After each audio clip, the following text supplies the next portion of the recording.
అధికారంలోకి వచ్చినటువంటి కాంగ్రెస్ పార్టీ ఒక అర్భక ముఖ్యమంత్రి యొక్క ఆధ్వర్యంలో చాలా బ్లండర్ మిస్టేక్స్ చేసింది. So many blunders. ఎందుకంటే ఎప్పుడు కానీ ఇంతకు ముందు ఉన్నటువంటి ప్రభుత్వం మారి వేరే పార్టీ ప్రభుత్వం, కొత్త ప్రభుత్వం కొలువు తీరినప్పుడు సహజంగా ఏం చేయాలా, గత ప్రభుత్వం ఏ విధానాలు ఏ విధంగా అవలంబించింది అనేది ఇంటర్నల్ సమీక్షలు చేసుకొని అంతకంటే కొంచెం మెరుగ్గా పనితనాన్ని చూపించేటువంటి ప్రయత్నాలు ముమ్మరంగా చేయాలి. ఇది సహజంగా ఎక్కడైనా మనకు కనిపించేది. వేరే దేశాలలో కావచ్చు, ఈవెన్ మన స్టేట్లో కావచ్చు, ప్రభుత్వాలు మారినప్పుడు జరగవలసినటువంటి సహజమైన పద్ధతి. అందుకు భిన్నంగా అసహజమైన పద్ధతిలో వాళ్ళ ప్రభుత్వం ఏర్పడిన తర్వాత పాలసీ ఫార్మేషన్ ఏంది, ఏ విషయంలో వాళ్ళు ఏం చేయబోతూ ఉన్నారు, రైతుల విషయంలో కావచ్చు, ఇండస్ట్రీ కావచ్చు, ఐటీ కావచ్చు, పవర్ సెక్టర్ కావచ్చు, ఇరిగేషన్ కావచ్చు, అనేక ముఖ్య విషయాలు పక్కకు పెట్టి వాళ్ళు చాలా సమయాన్ని, అమూల్యమైనటువంటి సమయాన్ని చిల్లర రాజకీయాల కోసం వేస్ట్ చేసినారు. ఈవెన్ శాసనసభ వేదికల మీద కూడా చాలా ఘోరమైనటువంటి చిలిపి ప్రయత్నాలు చేసినారు. శ్వేతపత్రాలు విడుదల చేయటం, దాని మీద ఏదో చర్చ పెట్టి ప్రతిపక్షాన్ని తూలనాడడం, మాట్లాడకూడని భాషలో మాట్లాడడం, ఒక అక్కసును వెలిగక్కడం, ప్రతిపక్షాన్ని దెబ్బతీయగలుగుతామేమైనటువంటి ఒక చిల్లర రాజకీయ ప్రయత్నానికే పాల్పడ్డారు తప్ప రాష్ట్రం యొక్క పురోగతి, రాష్ట్రం యొక్క పురోగమనం, రాష్ట్ర అభివృద్ధి, ప్రజల సంక్షేమం, దాని మీద అతి తక్కువ దృష్టి పెట్టినారు వాళ్ళు. ఆ వైఫల్యమే ఇప్పుడు కాంగ్రెస్ పార్టీ భారీ మూల్యం చెల్లించబోతూ ఉంది. వాళ్ళు చేసిన ఆ తప్పే డెఫినెట్గా వాళ్ళని కాటేయబోతూ ఉంది. అందులో ఎటువంటి అనుమానం కూడా లేదు. చాలా ఆగ్రహంతో ఉన్నారు ప్రజలు.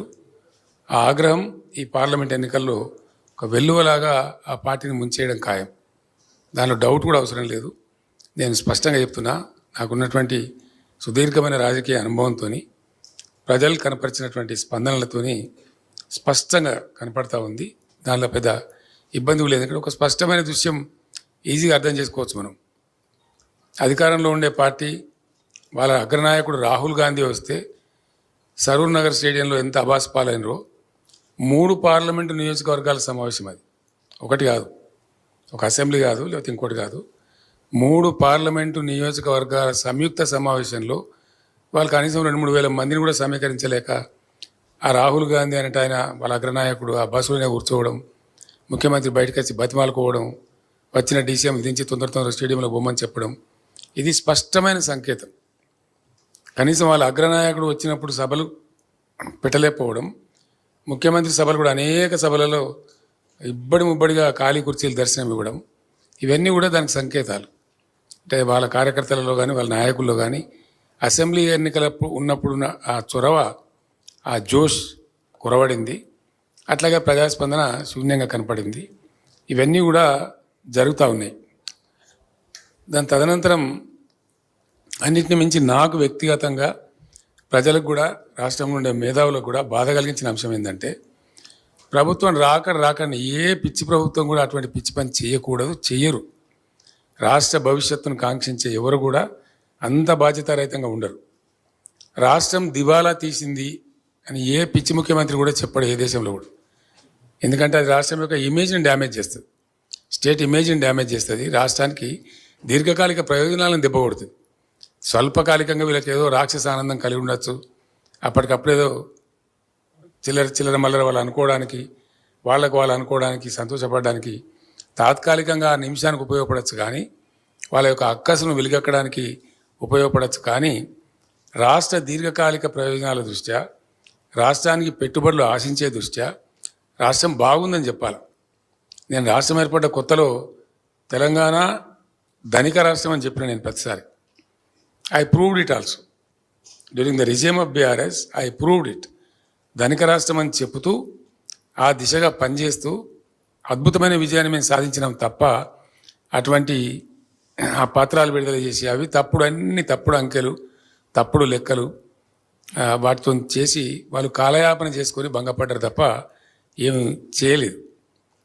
అట్లనే ఈ ప్రభుత్వం ఏర్పడక ముందు చాలా చక్కగా నడుస్తున్నటువంటి అనేక వ్యవస్థలు ఎప్పుడైనా ఉంటాయి.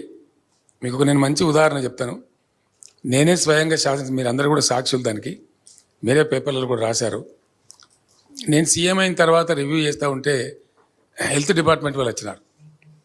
వాళ్ళు వస్తే అన్ని కార్యక్రమాలు చెప్తూ ఆరోగ్యశ్రీ గురించి నాకు వాళ్ళు చెప్పినారు. చెప్తే దాని వివరాలు కూడా చెప్పినారు. ఎవరు ప్రారంభించినారు, ఎవరు ముఖ్యమంత్రి ఉన్నప్పుడు ప్రారంభించినారు, ఎట్లా జరుగుతుంది ఆ కార్యక్రమం అని చెప్పినారు. నేను వాళ్ళని ఒకటే మాట అడిగిన, ఇది రాజశేఖర్ రెడ్డి గారు ముఖ్యమంత్రిగా ఉండే టైంలో కాంగ్రెస్ ప్రభుత్వం ప్రారంభించినటువంటి పథకం, ఇది బాగా జరుగుతుంది సార్, ప్రజలకు ఉపయోగం ఉంది అని చెప్పినారు. నేను ఒకటే క్వశ్చన్ అడిగిన వాళ్ళను, మీకు ఇంకా దీన్ని ఇంప్రూవ్ చేయాలంటే, ఈ పథకాన్ని ఇంకా షార్పెన్ చేసి ఇంకా ఇందులో లేని జబ్బులు కూడా కలిపి తీసుకొని పోవాలంటే మీకు ఎంత అడిషనల్ మనీ అవసరం, ఆ డబ్బు తీసుకోండి, కార్యక్రమం పేరు కూడా మార్చొద్దు, అట్లే పెట్టమని చెప్పినాం.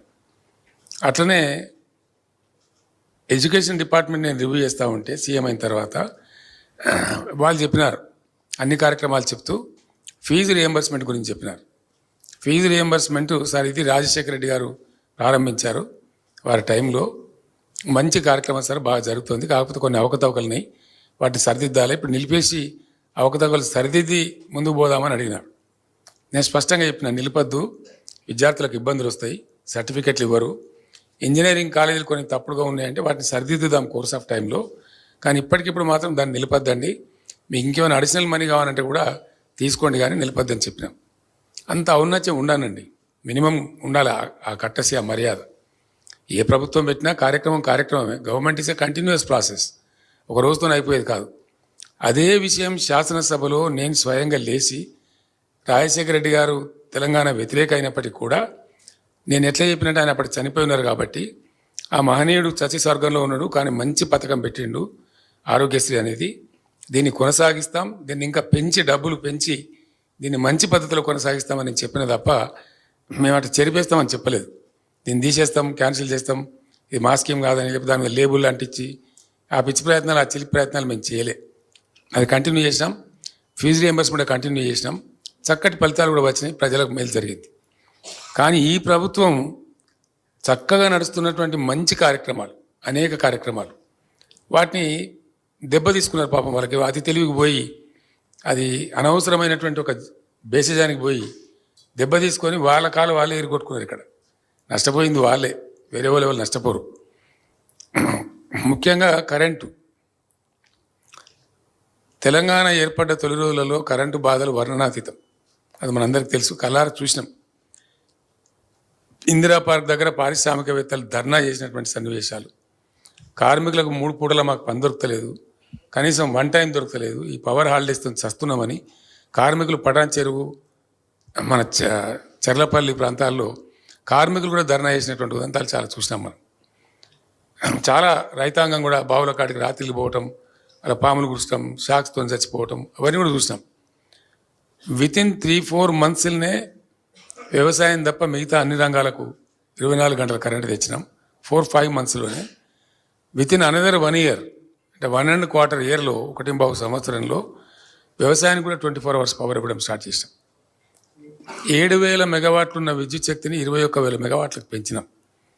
బ్రహ్మాండంగా జరగాల. ఇంకా మంచిగా చెప్పానంటే మొత్తం ఇండియాలో, భారతదేశంలో ఉండే 28 రాష్ట్రాలలో అన్ని రంగాలకు నిరాఘాటంగా, నిరంతరాయంగా అన్ఇంటరప్టెడ్ పవర్ సప్లై చేస్తున్న ఒకే ఒక రాష్ట్రం తెలంగాణ అనే స్థితికి తీసుకొని పోయినాం. అంత బాగుండే వ్యవస్థను ఇంత అనతి కాలంలో, జస్ట్ ఇప్పుడు 6th మంత్ అండి, ఇది మొన్న May 7 తర్వాత 6వ నెలకు వచ్చింది ఈ ప్రభుత్వం, ఇప్పుడు 6వ నెల జరుగుతూ ఉంది. వితిన్ 5-6 మంత్స్లో ఇంత ఘోరంగా అంటే, నేను ఆనెస్ట్గా చెప్తున్నా, నేను ట్విట్టర్లో కూడా పెట్టినా, నేనున్న చోట నీకు తర్వాత మానేసిన, నేను బాగుండదు, మరీ చీప్ అవుతుంది, నా పర్సనల్ డౌన్ అవుతుందని చెప్పి నేను ఏదో కక్ష కొద్ది పెడుతున్నాను అభిప్రాయం వస్తుంది, మానేసిన. నేనుండే ప్లేసులలో నేను ఎక్కడైతే ఆగుతుంటానో, నైట్ హాల్ట్స్ కానీ ఇంకో చోట కానీ 7-8 సార్లు పవర్ పోయిందండి. నేనుండే చోట ఒక చోట మాత్రం నేను ట్విట్టర్లో పెట్టి ఆ తర్వాత మానేసిన, ఇది ఇంతే, ఇక లాభం లేదు, దున్నపోతు మీద వానపడ్డట్టున్నది అని చెప్పి, మళ్ళీ దాన్ని కూడా ఏదో ఇది నిజం కాదు అని వీళ్ళు పిచ్చోళ్ళలాగా అరవటం, అది నా స్టాండర్డ్ తగ్గిపోద్దని నేను మానేసుకున్నా. 7-8 టైమ్స్ పవర్ ఫెయిల్యూర్, ఒకసారి కాదు, నేను ఉండగానే 2 సార్లు 3 సార్లు పవర్ పోవటం. ఊళ్ళలో అయితే అసలు దిక్కులేదు దివానం లేదు. మళ్ళీ రైతులు చాకులు కొట్టి చచ్చిపోవడం, పాములు గారి చచ్చిపోవడం, అవన్నీ మీరే రిపోర్ట్ చేసినారు, మీ అందరికీ ఇన్ఫర్మేషన్ ఉంది, అది ఫ్యాక్టు. దాంతో పంటలు ఎండిపోవడం కరెంటు కోతలతోని చాలా పెద్ద అది ఇంపార్టెంట్ ఇన్పుట్. ఒక అభివృద్ధి చెందుతున్న దేశంలో, అభివృద్ధి చెందుతున్న రాష్ట్రానికి, చాలా ఫాస్ట్ అభివృద్ధి చెందుతున్న తెలంగాణ లాంటి రాష్ట్రానికి very very important input is power. Multiple benefits ఉంటాయి ఒక్కొక్క ఇన్పుట్లో, ఒక్కొక్క దాంట్లో. Power is not an easy matter today. ఎట్లా అంటే ఊళ్ళో మామూలు పిండిగిరిని నడుపుకునేటువంటి మామూలు చిన్న సైజు చిరుద్యోగి ఇండస్ట్రియలిస్టు, చిన్న తరహా పరిశ్రమ నడుపుకునేటువంటి పిండిగిరిని నడుపుకునే వ్యక్తి నుంచి అపాచే హెలికాప్టర్లు తయారు చేసే వాళ్ళ దాకా ఎఫెక్ట్ చేస్తుంది. పవర్ ఉండటం లేకపోవడం అనేది చాలా పెద్ద విషయం. పిండిగిరిని నడుపుకునేవాడు, సామిల్ని నడుపుకునేవాడు, వాడు బాధపడతాడు అక్కడ. ఇక్కడ ఈవెన్ అపాచే హెలికాప్టర్ తయారు చేసేంత భారీ కంపెనీలు కూడా పెద్ద ఒక రకమైనటువంటి అవిశ్వాసానికి లోనైతే అది చాలా తీవ్ర పరిణామం. అట్లనే వ్యవసాయం చేసుకునేటువంటి మామూలు రైతు నుంచి అమెజాన్ లాంటి ఐటీ కంపెనీ కూడా దిగ్భ్రాంతి కలిగిస్తుంది. అది కారణం ఏంటంటే నేను ఎఫెక్ట్ అవుతాను రైతు అనుకుంటాడు, నేను ఎఫెక్ట్ అవుతాను ఐటీ వాళ్ళు అనుకుంటారు. అది చాలా పెద్ద ప్రమాదం. అది రాష్ట్ర భవిష్యత్తుకి ఒక రకమైనటువంటి ఇబ్బంది కలిగించేటువంటి కథ. దాన్ని ఎందుకు దెబ్బతీసినో నాకు అర్థం కాలేదు.